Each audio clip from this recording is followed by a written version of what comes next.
Nous avons trois principaux axes. C'est d'abord la thématique, en tout cas primaire, c'est les virus respiratoires, la grippe, etc. Donc ça fait 10 ans que nous sommes sur la surveillance de la grippe et même les autres virus respiratoires que nous avons développés. Donc, en tout cas, c'est notre thématique phare. C'est à partir de là que l'unité est née. C'est à partir de tous ces plateaux techniques, etc. Et donc, nous avons développé des activités sur la recherche sur les infections respiratoires aiguës, notamment chez les enfants, parce qu'on sait que, en tout cas, beaucoup de pathologies respiratoires sont dues au virus respiratoire. Mais malheureusement, nos systèmes de prise en charge, du fait que le diagnostic n'est pas totalement, se focalise sur la prise en charge antibactérienne, c'est-à-dire l'administration, par exemple, des antibactériens, des antibiotiques. Et donc, nos résultats permettent un peu d'appréhender le rôle des virus respiratoires dans les infections respiratoires, notamment chez les enfants de moins de 5 ans. Et effectivement, certainement, ça va permettre d'adapter la prise en charge qui, en tout cas, on sait que si c'est une grippe, si les cliniciens administrent des antibiotiques à tout hasard, il ne fera que renforcer l'antibiorésistance. Donc, du coup, parce que là, c'est peut-être un antiviral qui est beaucoup plus long, pas un parce que l'agent causal n'est pas une bactérie.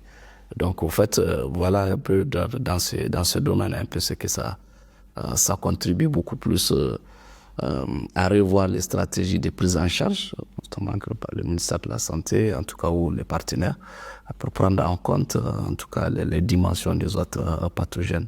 Pour tout faire de la prédiction dans les épidémies ou dans les pandémies.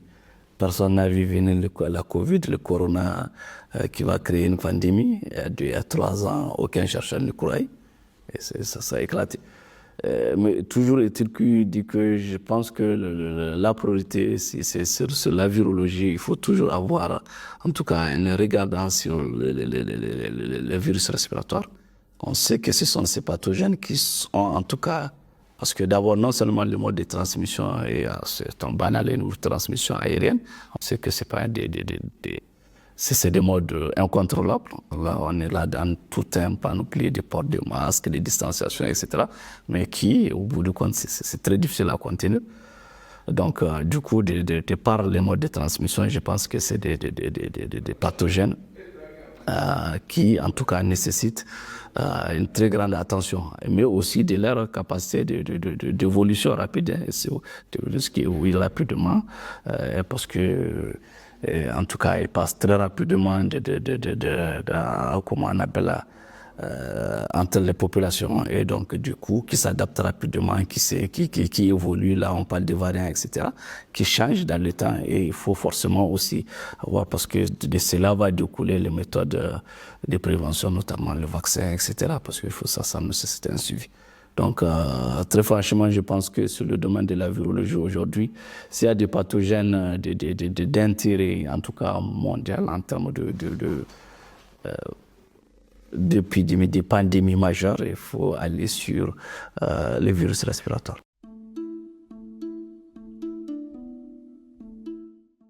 La valorisation au niveau de la communauté, c'est effectivement, nous, c'est sûr que nous, à notre niveau, les chercheurs, on s'arrête beaucoup plus au niveau, au fait, la valorisation scientifique, où on publie, etc.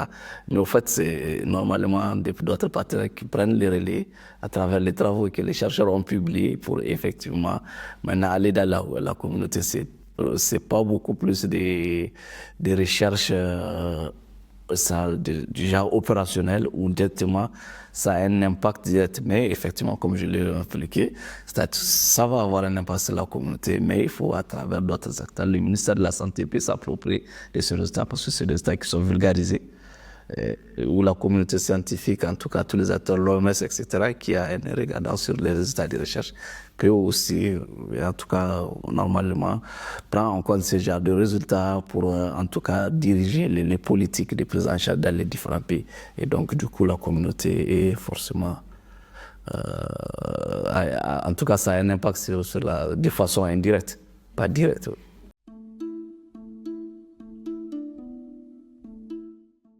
fait, les ressources, c'est le nez de la guerre. La recherche, surtout dans les pays du Sud, on sait que c'est pas évident. Donc, les ressources, les canaux de financement sont multiples. Nous avons là beaucoup plus, si on parle de recherche, c'est surtout beaucoup plus certainement des appuis ou en tout cas des financements extérieurs. Parce qu'on sait quand même nos États, en tout cas avec toutes les priorités à la recherche, n'est pas totalement, même si elle est inscrite. Donc du coup, effectivement, il y a un appui de l'État, oui, mais effectivement, pour mener à bien tout ça à travers des études, etc., c'est beaucoup plus des appuis, des partenaires, à travers des études qu'on monte, etc., qui permettent en tout cas d'aboutir à ces résultats. Maintenant, l'État, effectivement, est là parce que déjà c'est un service public, il accompagne dans beaucoup plus d'autres choses. Et effectivement, oui, l'État aussi intervient, mais beaucoup plus à travers les partenaires. Et certainement, si c'est les partenaires définissent déjà ces stratégies. Et donc, c'est à prendre ou à laisser. Et certainement, ça peut avoir un impact parce que quand je vois, par exemple, ici au Niger, comme je vous ai parlé, effectivement, par exemple, les grippes, etc., ne sont pas de grosses priorités, par exemple, pour nos États. C'est beaucoup plus de priorités pour oui, en tout cas. Donc, du coup, effectivement, mais je pense que ça a tout son sens. En termes de la priorisation, c'est vrai que c'est à plusieurs niveaux, mais effectivement, la priorité d'aujourd'hui peut être la priorité de demain. Et effectivement, c'est comme la Covid. On a commencé d'abord, ça a commencé d'abord peut-être vous voyez, en Asie, c'est revenu, etc. Et maintenant, c'est là aussi une priorité mondiale.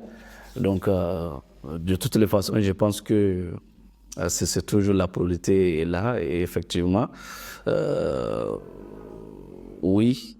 Si on a des financements ici à l'interne au niveau des pays, effectivement, ça va nous imposer de travailler sur les priorités nationales, qui est beaucoup plus dans les priorités définies par les partenaires.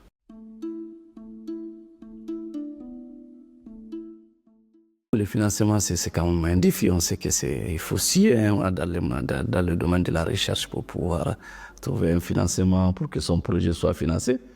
Le tout n'est pas de l'écrire. D'abord, l'écrire, c'est pas toujours évident. Aujourd'hui, on connaît toute cette dynamique autour, en tout cas, de la compétitivité très forte. Les partenaires sont de plus en plus peut-être anglo-saxons. Comme cette barrière linguistique, pensez que tous les financements sont beaucoup plus anglo-saxons. Cette barrière aussi fait que certainement, en tout cas d'une manière ou d'une autre, même si en tout cas les francophones aussi ont leur chance, mais quand même, c'est quand même un défi, une difficulté qui souvent il faut forcément les relever. Après, il y a quand même les ressources humaines. On n'a pas totalement, au fait, toutes les équipes, la dynamique des équipes de recherche, comme dans les laboratoires du Nord ou dans les centres de recherche du Nord, etc. Donc, souvent, on n'a pas comme toutes les compétences autour pour pouvoir monter un projet d'envergure totalement solide. Donc, du coup, tout ça, ça peut aussi... Donc, vous voyez, il y a quand même il y a beaucoup de défis à plusieurs niveaux, donc, qui peuvent certainement... Mais bon, comme je l'ai dit, c'est des défis, il faut s'adapter, il faut faire avec, et on arrive quand même tant bien que mal à trouver, en tout cas, notre part dans cela. Le plateau technique, c'est sûr que le plateau technique, on le met en place petit à petit avec les différents projets qu'on arrive à exécuter, etc. Alors, c'est vrai que le plateau technique, on ne dira pas qu'il est complètement... Oui, ça dit complet, mais effectivement, dans le cas de la recherche, c'est ça la particularité de la recherche, ce sont les collaborations. Aujourd'hui, je peux collaborer avec l'Institut Pasteur de Dakar, je connais le niveau de mon plateau technique et je peux collaborer avec un chercheur de l'Institut Pasteur, enfin, ce sont des amis de l'Institut Pasteur de Dakar ou en Europe ou en France, surtout qu'on fait partie du réseau international des Instituts Pasteur. Donc nous avons quand même une relation de collaboration en termes, c'est-à-dire non seulement d'idées scientifiques, de partage, mais aussi en termes de mise à la disponibilisation des plateaux techniques. Donc on peut faire recours à d'autres plateaux techniques pour des techniques plus poussées, et c'est ce qui s'est fait par exemple pour la Covid là, pour les variants, les séquençages, etc. Nous sommes sur le point de le mettre, nous avons acquis un séquenceur, mais nous ne sommes pas tout à fait, donc nous envoyons nos échantillons à Dakar avec nos partenaires, nos collègues de Dakar qui nous séquencent, et que donc c'est ça aussi la mutualisation des compétences et des plateaux techniques.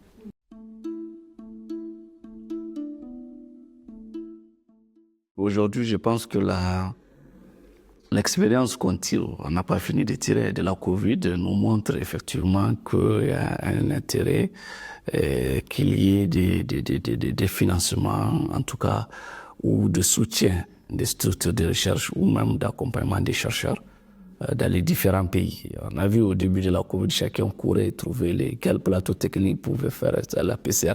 On a vu tout un panel des autorités, c'est la PCR, où cette fameuse PCR, les gens s'attendaient à voir un appareil plein de chambre. Bon, on a dit c'est ça, bon, effectivement. Donc, vous voyez, donc aujourd'hui, l'expérience de la Covid nous montre qu'il faut que les États se doivent de soutenir la recherche à l'interne, d'accompagner, d'avoir des structures de recherche avec des plateaux techniques, en tout cas d'un certain niveau. Parce qu'aujourd'hui, vous savez, au-delà de la détection, on parle de plus en plus de la surveillance, par exemple, génomique, où il faut suivre même, au fait, l'évolution génomique des pathogènes. Et c'est très important, il faut qu'au-delà des méthodes traditionnelles, des méthodes comme la PCR, etc., il faut aller vers d'autres méthodes de séquençage plus poussées qui vont permettre, en tout cas, au pays d'être autonome au lieu, par exemple, de faire. On a vu avec la Covid, c'était à un moment, tout était fermé, il n'y a pas de vol, etc. Il faudrait effectivement que dans les pays, on ait ces capacités pour suivre l'évolution des différents pathogènes.